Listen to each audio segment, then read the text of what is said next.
Moi, j'ai deux possibilités aussi, moi, mais qui se rejoignent un peu. Vas-y. Bah, il y en a une, c'est genre première occasion, première situation, les Croates marquent dans le premier quart d'heure. Soit un corner, une frappe de loin. Enfin bref, ils réussissent. Oui, à marquer.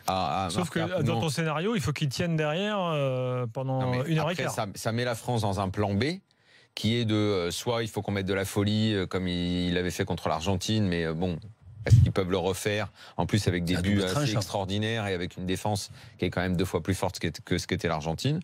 Donc ça, parce que ça, on ne connaît pas l'équipe de France en phase de réaction. Et la deuxième possibilité pour moi, c'est que le match devienne pourri.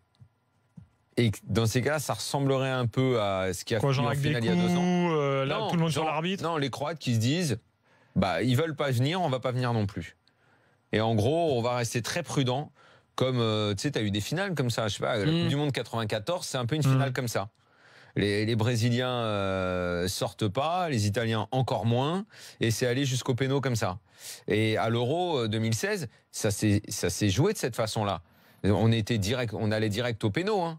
Tu as eu poteau de Gignac, frappe d'Eder. C'est tout ce qu'on a eu, quoi. Et les Français qui ont qui ont fait plus le jeu que d'habitude. Et bah, finalement, ça leur a pas servi. Donc voilà, c'est les deux seules les possibilités, mais c'est déjà beaucoup. Mais par contre, je vois pas du tout dans la mentalité, dans la façon de jouer des Croates, d'attendre et de regarder l'équipe de France s'ils vont attaquer ou pas. Ils n'y arrivent pas. Oui, c'est plus fort qu'eux. Oui.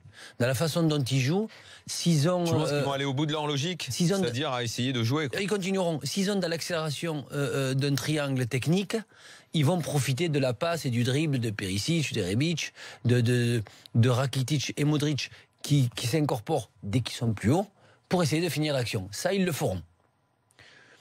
Mais de là à attendre, sous prétexte que la France a du mal à sortir, qui vont avancer masqués, je vois mal les Croates dire « Ah ben non, nous aussi ».